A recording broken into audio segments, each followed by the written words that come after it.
Olen Targo Kalamees ja paluti siis rääkida renoveerimismaratoni projektist, mis on käivitumas Eestis, mida on kuskil suurusjärk 1,5 aastat ette valmistatud, kuhu on kaasatud üle Eesti erinevad partnerid, kes selle renoveerimisvaldkonnaga tegelevad. Ja heal lapsel on palju nimesid. Töönimi siiamaani on olnud Life IP Buildest. IP viitab siis sellele, et tegu on integreeritud projektiga. Ja Life tuleb siis sellest projekti meetmest. Kuna pingutus on suur, need hooned ära saaks renoveerida, siis võiks seda võrrelda ka sellise maratoni jooksmisega, kus tuleb alustada alguses piisava tempoga, et muidu ei pruugi kontrollaega sisse ära jõuda ja halvimal juhul siis tõmmatakse maha võistleja, kui õigel ajal vahefinišisse ei jõua. Kuidas see ta on ka siis osa sellest suurest pingutusest, mis üle Euroopa toimub, et liikuda sellesse kliimaneutraalsuse suunas.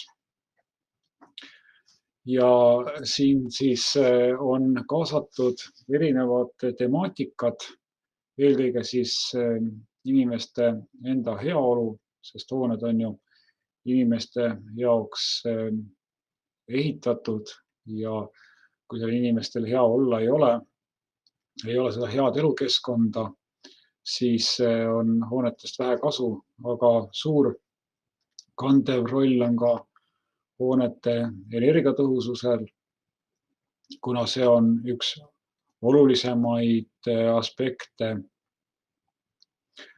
kliimaneutraalsuse ja süsinikuneutraalsuse saavutamisel.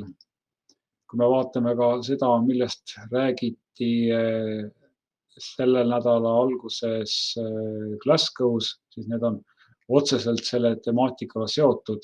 Või kui me vaatame, mis on juhtunud energiakandjate hindadega, elekter on tõusnud väga intensiivselt, juba räägitakse ka soojuse hinnatõusust ja eelkõige soojuse hinnatõus on siis seotud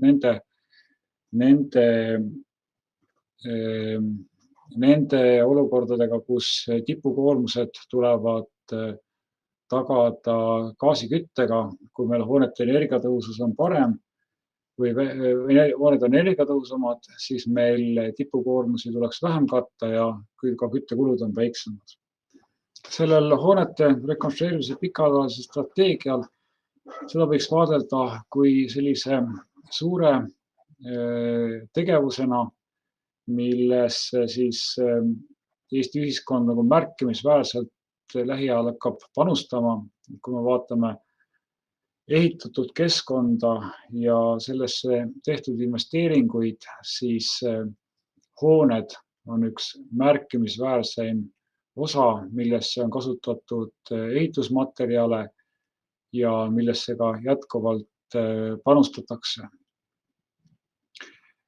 Ja siin tuleb vaadelda siis sellist hoone tasandil temaatikat. See on see valdkond, kus siis energiatõhususe ja renoveerimise temaatika on juba päris hästi korraldatud, eelkõige näiteks korterelamute puhul, kus siis on sihtasutus KredEx ja korteriühistute liit saanud välja töötada lahendused.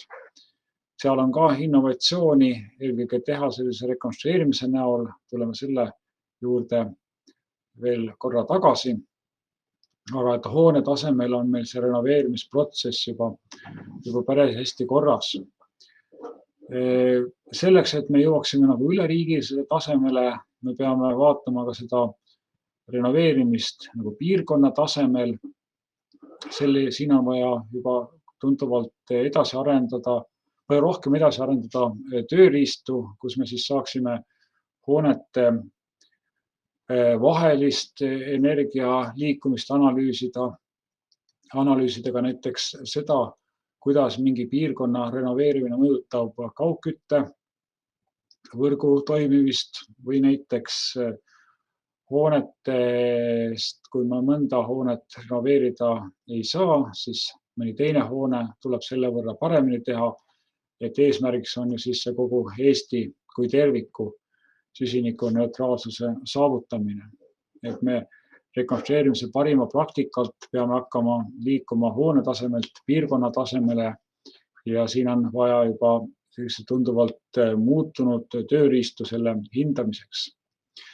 Sihtrühmad, kes sellel renoveerimislaine võimekuse kasvatamisel on nii renoveerimistöö tegijad ehk siis elluviijad, projekteerijad, ehitajad ja oluline on ka siis omanike teadlikkust kasvatada.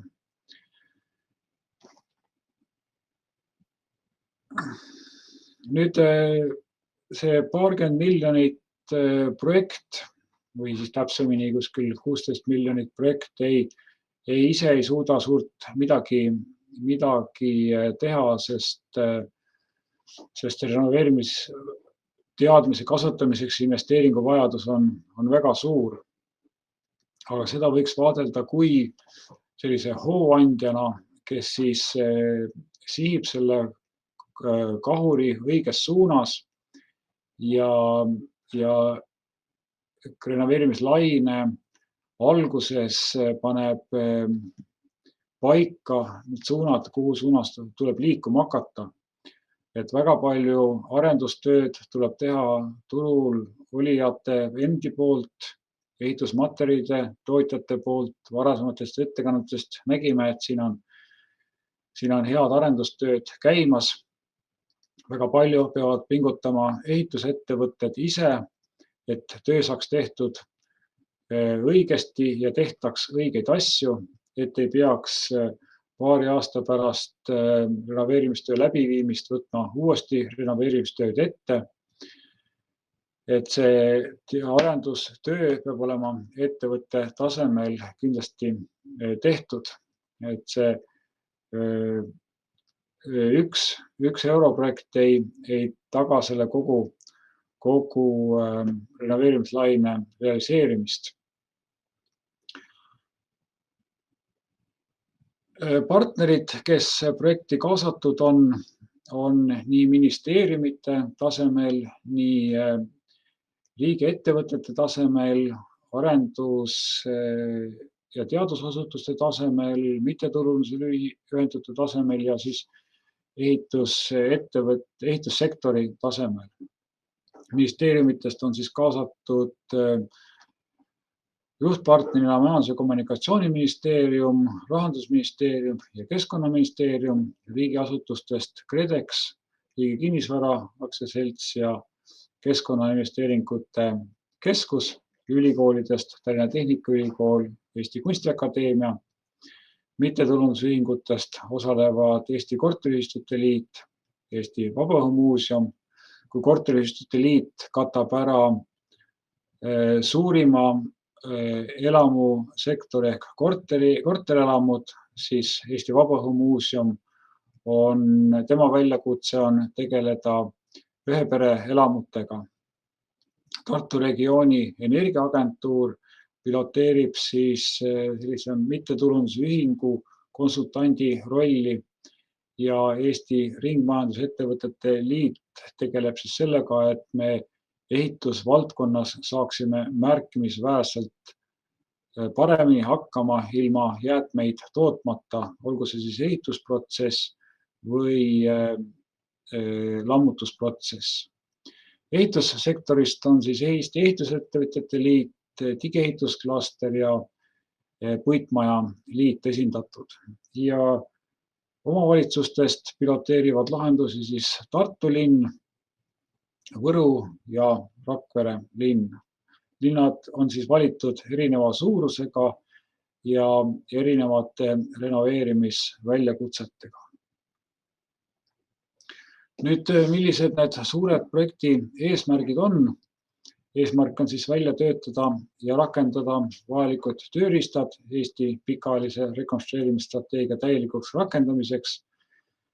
LIFE integreeritud projektide eesmärk ongi tagada kliima ja energia direktiividest tulenevate riiklike strateegiate võimekuse kasvu ja hoonete pikaajalise rekonstrueerimisstrateegia üks alustala on ka nende hoonete energiatõhususe parandamine. Me peame mõtlema sellele, et kliima on muutunud, selle 50 või 30 aastat eelneva kliimaga me enam projekteerimislahendusi välja töötada ei saa. Me peame arvestama sellega, mis tulevikus tuleb, arvestama nii olemasolevate hoonete renoveerimisel kui ka uute hoonete projekteerimisel, et me uusi hooneid ei peaks lähiajal hakkama renoveerima seetõttu, et kasutatud ehituslahendused ei ole olnud ajas ja kliimas vastupidavad. Tuleb tegeleda jäätmete minimeerimisega ja siin mängib rolli siis nii materjalid, mida hoonete ehitamiseks, renoveerimiseks kasutatakse, eelkõige siis selles valguses, et vähendada esmatoorme vajadust. Et kui me vaatame statistikat, siis massi kohaselt on ehitusjäätmetega olukord päris hea, aga see sisu ei paista sealt hästi välja. Kui me ehitusobjektidel käime, siis me näeme väga palju segaprügi konteinereid.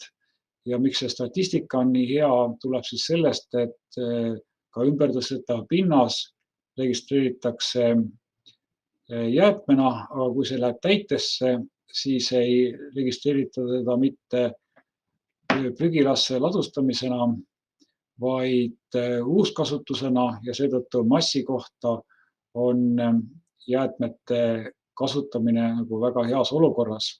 Tegelikult on suur samm astuda selles suunas, et läbi parema jäätmekäitluse me saaksime vähendada esmatoorme vajadust.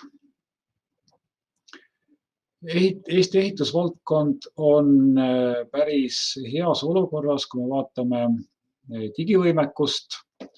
Mitmed teised riigid ja partnerid Euroopas on alati imestanud, kui neile näidata majandusliku kommunikatsiooni poolt valmis tehtud Eesti digiehitus kolmemõõtmelist kaksikut ja seda võimekust, mida on võimalik siis läbi ehitisregistri teha, et ei pea projekti kaustad käes mööda ametkondi liikuma. Loomulikult on ka siin arenemisvõimalust, et see protsess oleks kiirem. Samas, kui me vaatame seda võimekust, mis teistes riikides on ehitusinfo kasutamisel, ehitamisel ja hoonete haldamisel, siis siin on kindlasti Eestil ka väga palju õppida ja tuua see nutilahenduse digitööriistad rekonstrueerimisstrateegiasse. Siin on suur väljakutse, sest see on see valdkond, kus digivaldkond on, see on see teema, kus digivaldkond on vähem arenenud. Ja lõpuks on vaja ka siis tegeleda nende sihtrühmadega, kelle võimekus renoveerimistöid läbi viia on väiksem ja teatud hetkel võib-olla on vaja ka siis suurendada turu nõudlust renoveerimise järel. Võime sellise päevakohase paralleeli tõmmata ka hetke COVID-olukorraga, kus siis osa inimestest mõistavad vastutust ühiskonna ees ja on astunud samme selles suunas, et haiglate süsteem, tervishoiusüsteem kokku ei kukuks. Aga praegu me peame ka tegelema siis nende inimestega, kes seda vastutust ei ole nõus olnud võtma ja kelle tagajärjel siis raskete haigete hulk haiglates suureneb. Et me võime siin võrrelda siis inimesi ja hooneid ja haiglasüsteemi ja renoveerimislahendusi.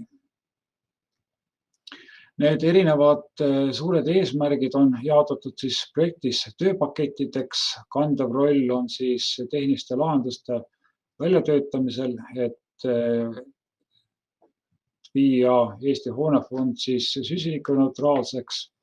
Siin siis 3 tööpaketti sisaldavad tehniliste lahenduste väljatöötamisi, mis on hoone spetsiifilised ja omanikospetsiifilised.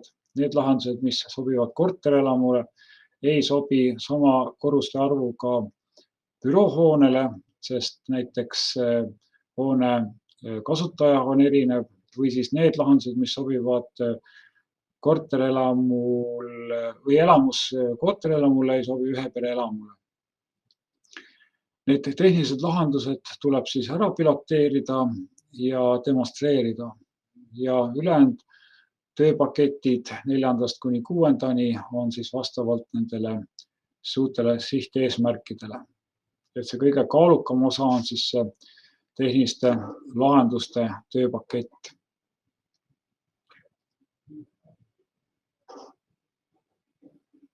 Renoveerimispoliitika on siis esimese tööpaketi selline kandev roll, et kuidas tagada näiteks see, et renoveerimistööde läbiviimiseks oleks võimalik saada finantsilist tuge. Kui see tugi toimib puhtalt majanduslikel äriloogikatel, siis pankade või muude rahastajate jaoks võib olla liiga riskantne anda renoveerimiseks laenu nendesse piirkondadesse või siis nendele hoonetele, mille turuväärtus on väiksem kui hoone, või tähendab, nende maksumus on siis väiksem kui hoone turuväärtus. Aga samas sinna piirkonda ikkagi Eesti näeb, et elanikud võiksid alles jääda, et kui meil kõik elanikud koonduksid Tallinna, Pärnu ja Tartu ümber, siis see Eesti ei oleks enam see Eesti, mida me siiamaani oleme mõistnud. Siis tehnilised lahendused on vaja välja töötada selleks, et saavutada selle renoveerimine. See sisaldab siis nii ühepereelamu lahendusi, korterelamu lahendusi kui ka siis mitteeluhoonete lahendusi.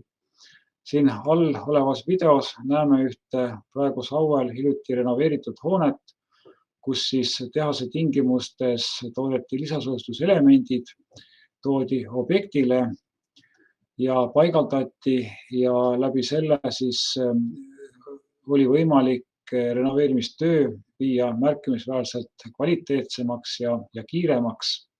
Kui me eelmisest ettekandest kuulsime, et krohvitud soojustus sellest on aru saadud, et ta ei pruugi olla pikaajaline ja kestev lahendus, vaid et teda tuleb väga sageli uuendada, siis ka selle hoone renoveerimisel on kasutatud tuulduvat fassaadi.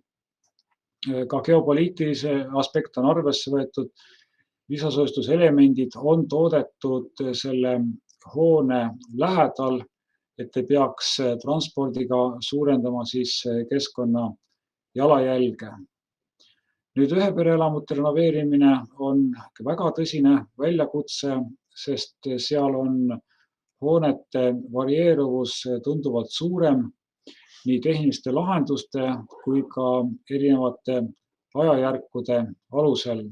Varasemalt tehtud tööde alusel me võime jaotada selle ühepereelamu fondi erinevatesse tüüpidesse, näiteks need hooned, mis on tehtud enne esimest või teist maailmasõda, erinevad teise maailmasõja järgsest hoonefondist ja need renoveerimisvajadused, mis on enne 90-ndaid ehitatud, erinevad sellest, mis on siin 100 aastat vanad hooned. Me vajame eri hoonetüüpidele eri tehnilisi lahendusi. Siis tehase rekonstrueerimise pilootprojekt on viidud läbi Eestis juba mitu Algust tegi siis Tehnikaülikool oma pereühiselamu renoveerimisega. Siin me näeme siis Drive0 pilootprojekti Sauel, kus Tehnikaülikool koostöös Timbekoga töötasid välja siis lisasoostuselemendid ja hoone renoveeriti siis sellel suvel.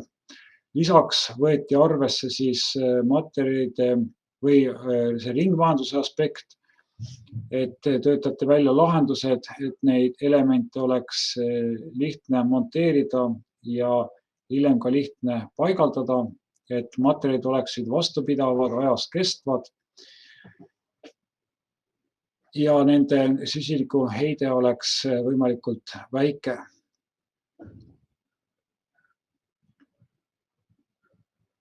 Tegemist oli siis sellise 3-korruselise hoonega, kus 24 korterit, 4 trepikoda,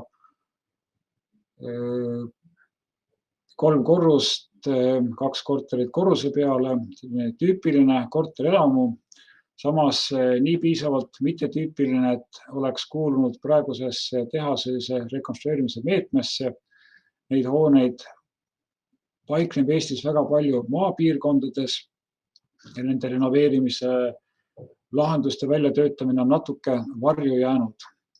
Hoonel on siis tüüpiliselt väga suur energiakasutus, reeglina ventilatsioon ei ole piisav ja nagu ka sarnane teistele hoonetele on üsna palju seal külmasildu sees. Ja tehnilised lahendused, mis siis välja sai töötatud, vähendasid piirete soojuskadu, sein, katus olid lisasoojustatud, aknad vahetati uute 3-kordsete lisasoojustus või 3-kordsete klaaspakettide vastu. Tehases toodeti puitkarkassil lisasoojustuselemendid, paigaldati soojustagastusega ventilatsioon ja vahetati ära küttesüsteem ja jälgiti siis ringmajanduse põhimõtteid hoone renoveerimisel. Nüüd iga hoone puhul on siis vaja teha eelnev uuring. Siin siis mõõdeti piirdetarindite olukorda nii seina seest anduritega kui ka pinna pealt termokaameraga kui ka sisekliimat, temperatuuri, niiskuse ja süsihappegaasi näitajate alusel uuriti ka, milline on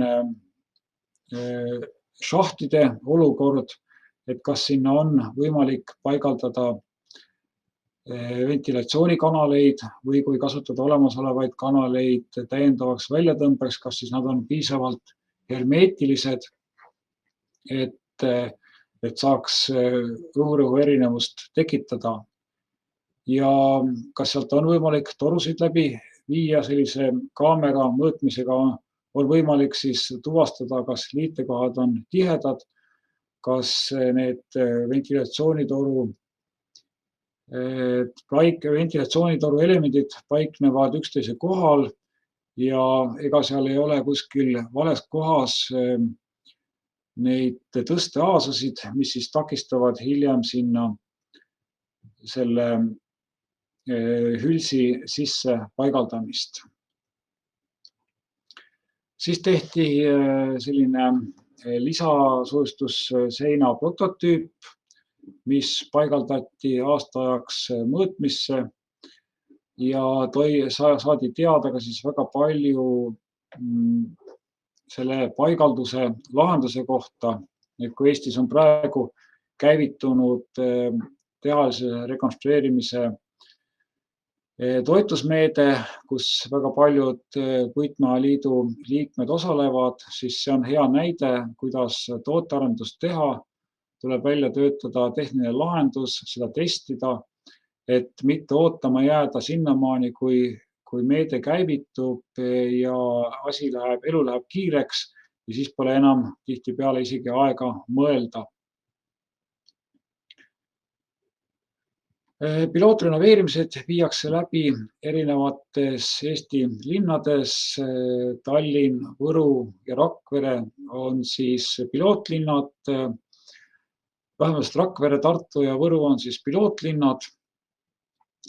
Tartus piloteeritakse siis korterelamu piirkonna sellist renoveerimist.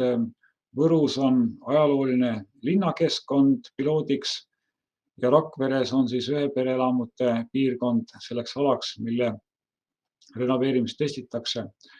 Üks pilootobjekt on ka Tallinnas, kus siis testitakse avaliku sektori käes oleva hoone renoveerimist tehaseliste lisasustuselementidega. Et see tehaseline rekonstrueerimine ei ole ainult eraomaniku käes oleva korterelamu teema, vaid see on väga hästi kasutatav ka näiteks koolide või lasteaedade juures, kus see ajaaken renoveerimistöö läbiviimiseks on väga lühike. Suve vaheaeg võimaldab renoveerimistööd läbi viia. Selle asemel, et näiteks kool või lasteaed aastaks ajaks kasutusest välja jätta, on siis teha sellise rekonstrueerimisega kasutades lisasoojutuselemente, tehasest toodetud lisasoojutuselemente võimalik hoone ära renoveerida, ilma et kasutajal tekiks suuri komplikatsioone.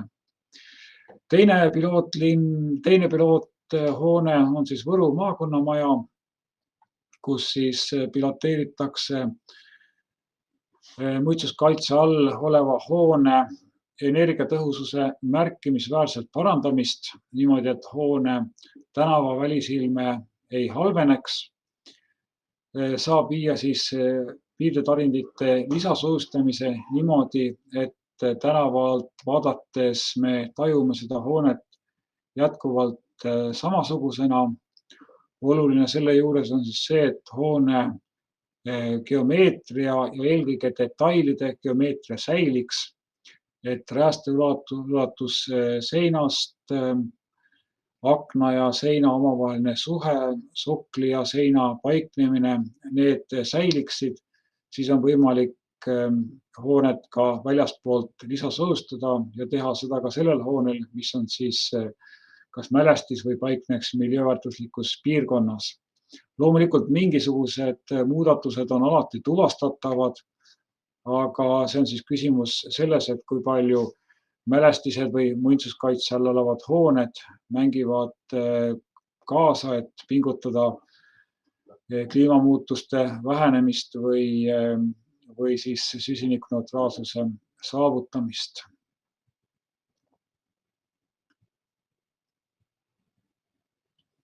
Tartus piloteeritakse siis kvartalipõhist renoveerimist Annelinna näitel.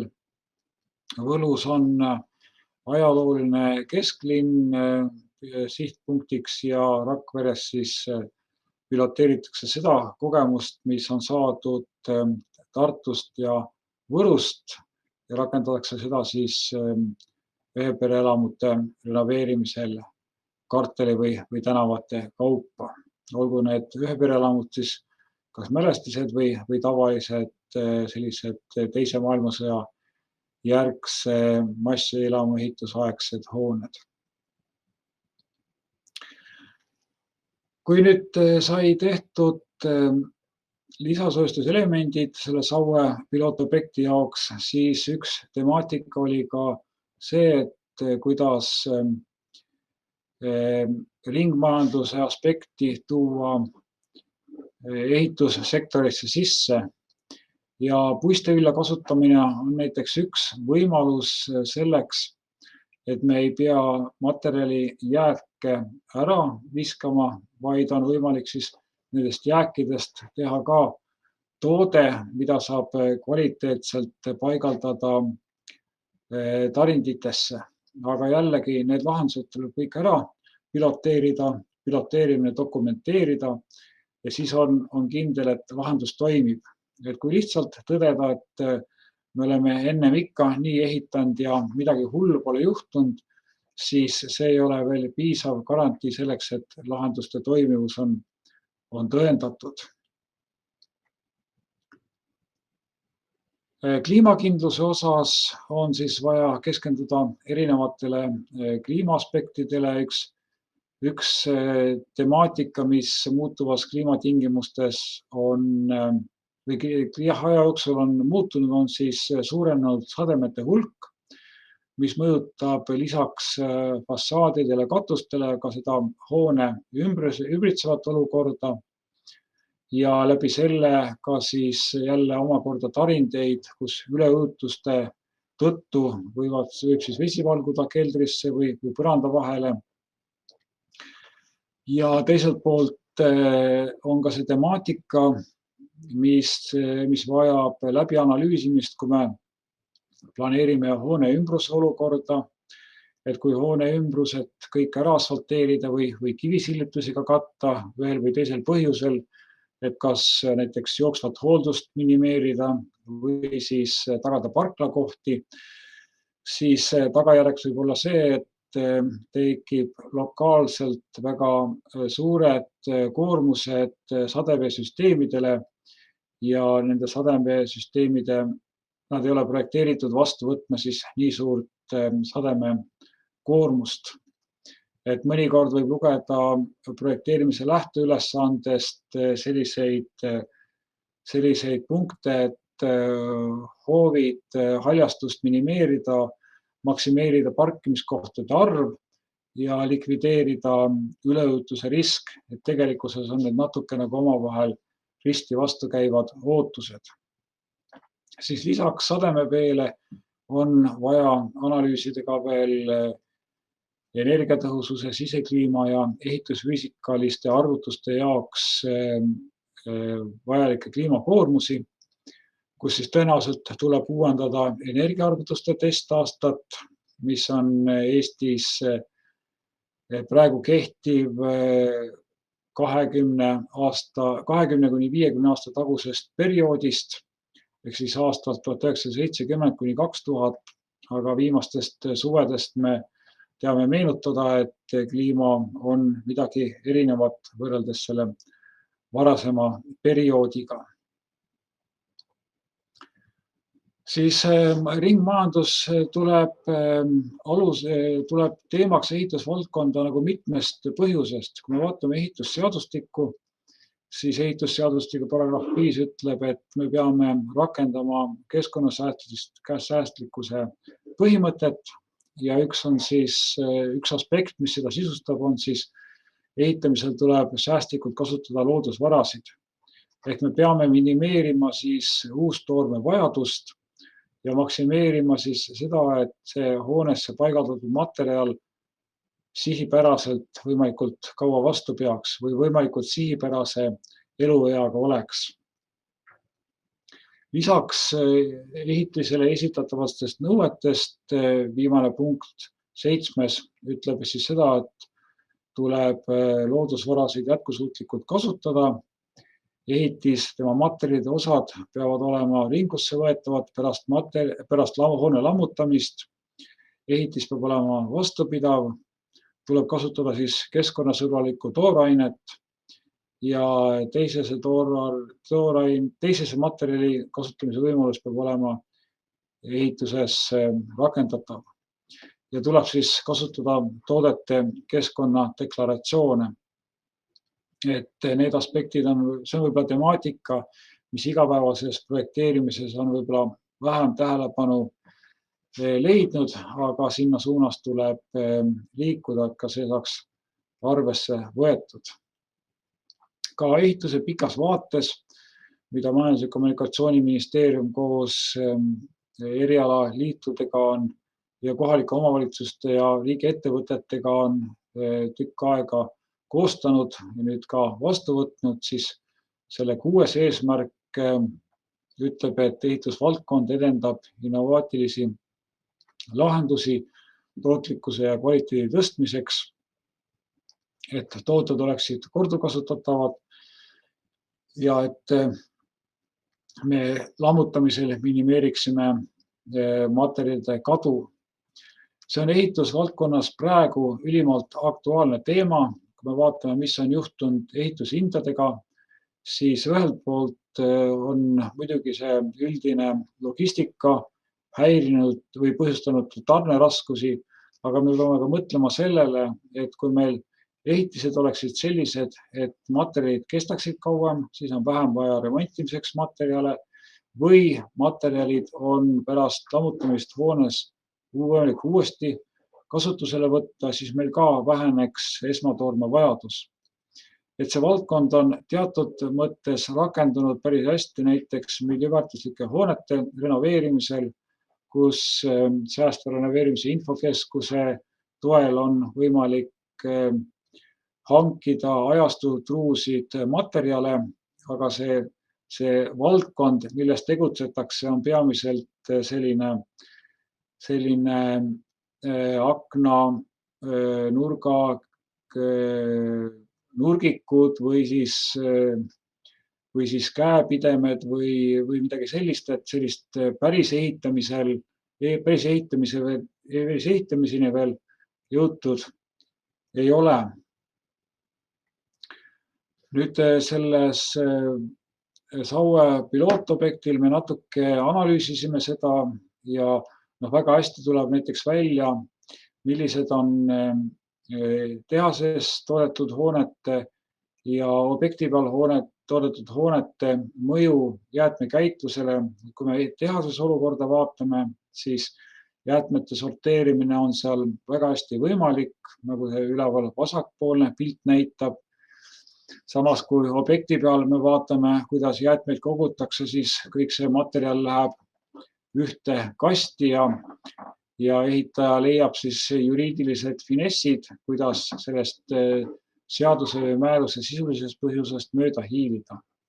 Ka materjali hoiustamine on tehase tingimustes tunduvalt paremini korraldatud, kui me näeme olukorda igapäevaselt ehitusobjektile. Osa hooneid kuuluvad lammutamisele, kuna need ei leia enam sellist kasutust. Ja nüüd lammutamisel on siis sarnaselt temaatika, et on vaja välja selgitada, kuidas seda lammutatava hoone materjali saaks hiljem kasutada ja milliste omadustega on. Omaduste osas on vaja teada nii ehitusfüüsikalisi omadusi kui ka kandevõime omadusi, kui ka siis mikrobioloogilist saastatust, sest see on oluline info selleks, et kuidas neid materjale saaks hiljem kasutada, aga ka selle jaoks, et teada saada, millises keskkonnas inimesed elavad. Et kui me hooned lihtsalt ära lammutame, teeme sellest killustiku, siis heal juhul saab seda kasutada kuskil kergliiklustee all või siis kasvatada näiteks mõnda seikluspargi mäge, et sealt liugu alla lasta, aga see kõik ei vähenda märkimisväärselt esmatoorme vajadust. Ja see materjalide ringmajandus esmatoorme vähendamiseks on see, kus praegu on Eestil siis väga suur vajadus teha arendustööd. Ja siin Eesti all ei mõtle siis mitte eelkõige riigiasutusi, vaid eelkõige erasektorit, sest Eesti ühiskond on nii üles ehitatud, et erasektor on meil see juhtiv roll, et see aeg, kui meil riiklikud ehituskomiteed, jääb sinna 60-70 aasta tagusesse aega.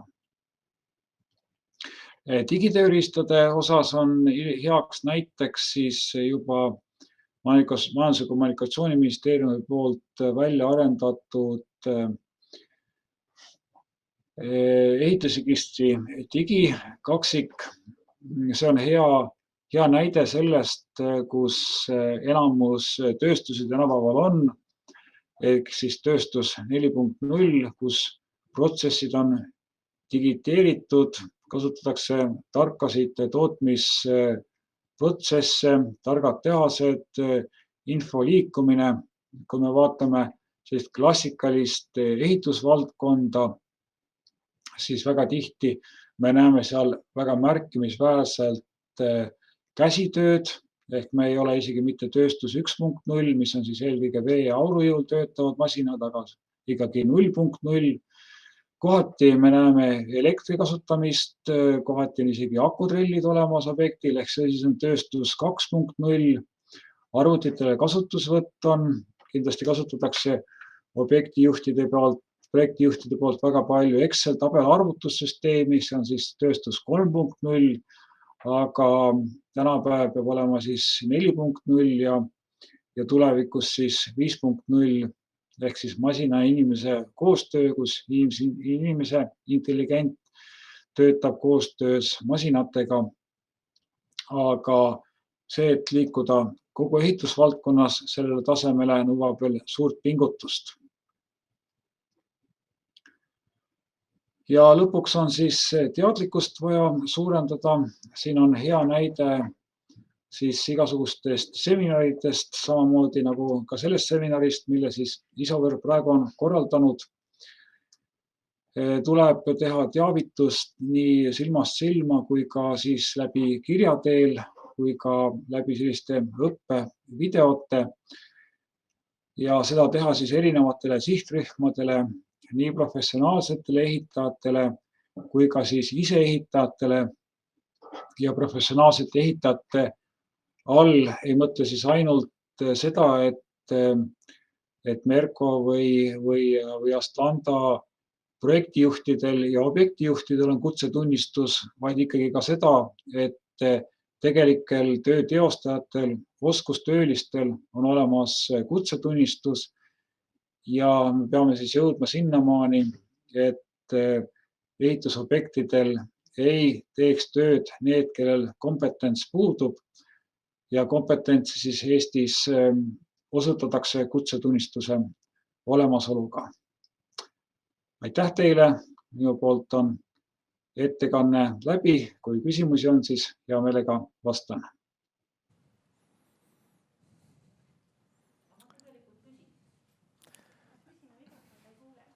Ja Targo, aitäh. Siit saalist üks hetk. Hallo, mina olen arhitekt ja tahaksin küsida ühe põhimõttelise küsimuse. Et kuidas saaks pikaajalise rekonstrueerimise strateegiasse lülitada ümber Tallinna paiknevad suured miljööväärtuslikud alad?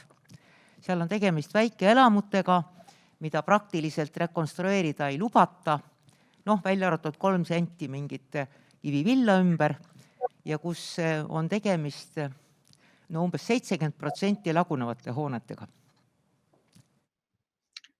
Et lühike vastus on see, et need hooned on rekonstrueerimisstrateegias sees, sest rekonstrueerimisstrateegias on sees kõik Eesti hooned ja miljööväärtuslikuks olemine ei takista väljaspoolt lisasoojustamist. Oluline on see, et see tänava miljöö säiliks ja võtmesõna on siin see, et hoone proportsioon ja figuur säiliks.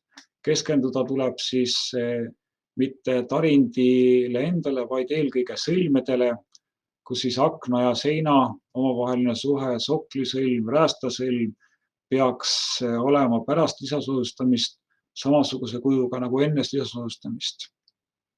Võimalik teha siis, kui 3 senti soojustust lisada. Tegelikult ei lubata hoone proportsioone muuta. Me ei tohi sinna lisasoojustust panna, siis muutuvad hoone endisaegsed proportsioonid. Sellest jutt käibki.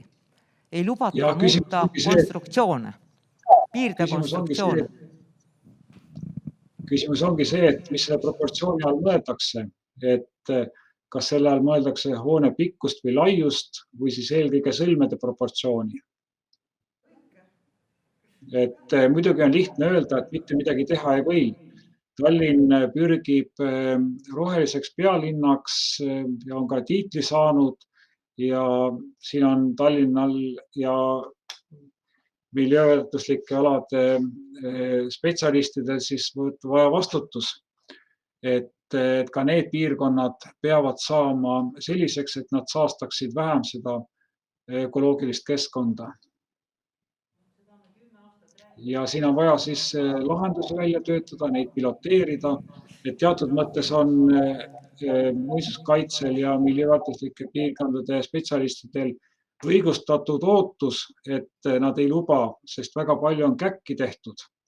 Et nüüd on siis pall arhitektide käes, et nad peavad näitama, et need lahendused, mida nad välja pakuvad, ei riku seda linna tänaval olevat miljööd. See, et kas on laudfassaad ja kas laudfassaadi taga on soojustus või mitte, see seal laudfassaadi taga olev soojustus ei mõjuta tänava miljööd. Küsimus on see, et see hoone figuur ei läheks käest ära, et aknad ei vajuks auku, et kui soojustatakse fassaad ära, aga akneid väljapoole ei tooda, siis muutub märkimisväärselt tänava miljöö.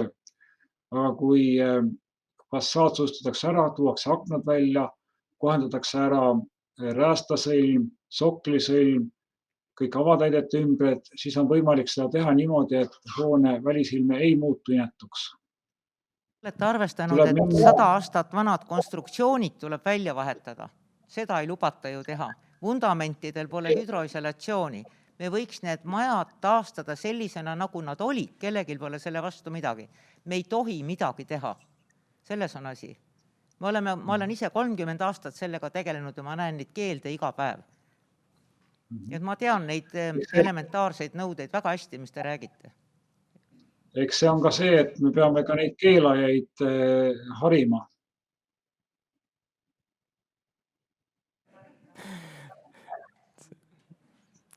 Nii, see teema, mis sai käsitletud, et kas on veel küsimusi?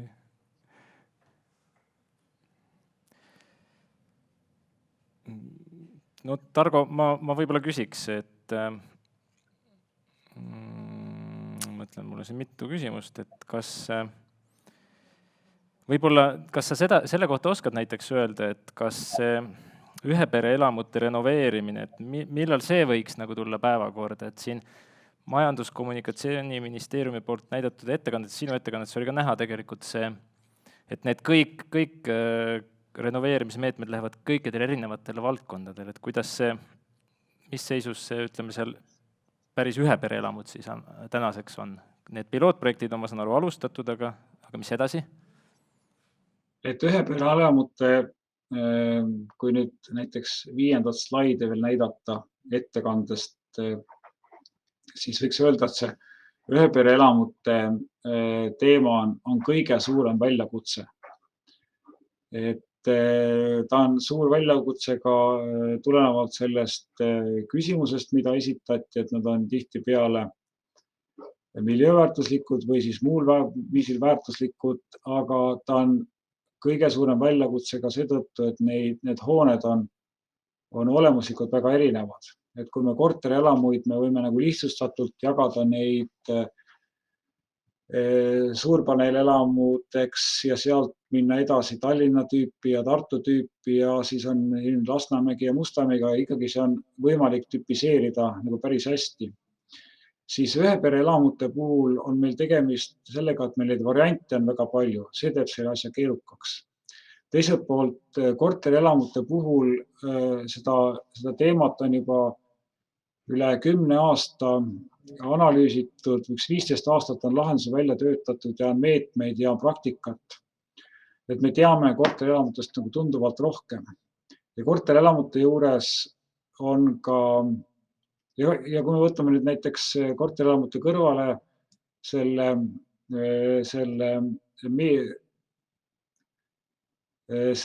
ärikinnisvara, mis on siin graafiku peal see kõige ülemine kõver, ehk siis erasektori mitteeluhooned, siis seal ka on hoonete renoveerimismahud suurenemas rohkem kui korterelamutes.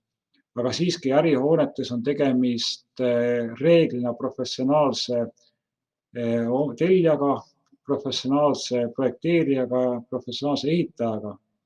Siis ühepereelamu sektor on kõige kriitilisem seetõttu, et seal on mahud kõige suuremad. Kui me vaatame näiteks praegust renoveerimismahtu ja võrdleme seal 2044-45 renoveerimismahtu, siis mahud on üle 20 korra suuremad. Ja kahjuks on tegemist ühepereelamu, kas kahjuks või mitte, vaid see on reaalsus, on tegemist ühepereelamu puhul olukorraga, kus tellija ei ole professionaalne tellija. Ta teeb võib-olla selle renoveerimisega oma elu ainukest kõige suuremat investeeringut. See ei ole võrreldav isegi auto ostmisega. Auto ostmine on mitu korda odavam kui see tema hoone renoveerimine. Ja pahatihti on ka töötegijad erialaselt mitte kutsetunnistusega, mitte professionaalid. Et see ühepere elamusektor on nagu kõige suurem valulaps, mis meil Eesti hoonefondi renoveerimisel või kõige suurem väljakutse, mis meil on vaja üle saada. Ja siin ei piisa sellest, et omavalitsus ütleb, et ei või renoveerida ja kõik. See on nii lihtsustatud maailma käsitlus, et sellega ei saa hakkama.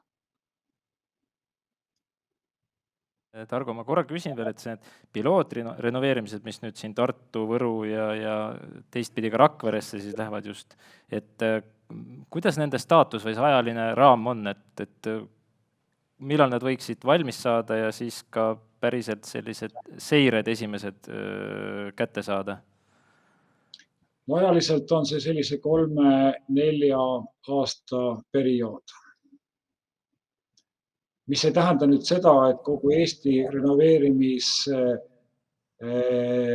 temaatika jääb toppama nende 10 ühepereelamu ja mõne korterelamu taha, vaid seda arendustööd tuleb teha ikkagi ka väljaspool seda projekti ja parimad lahendused tuleb ära dokumenteerida, tuleb ausalt rääkida nendest lahendustest, mis ei tööta ja mis ei toimi, et teised ei peaks neid vigu kordama.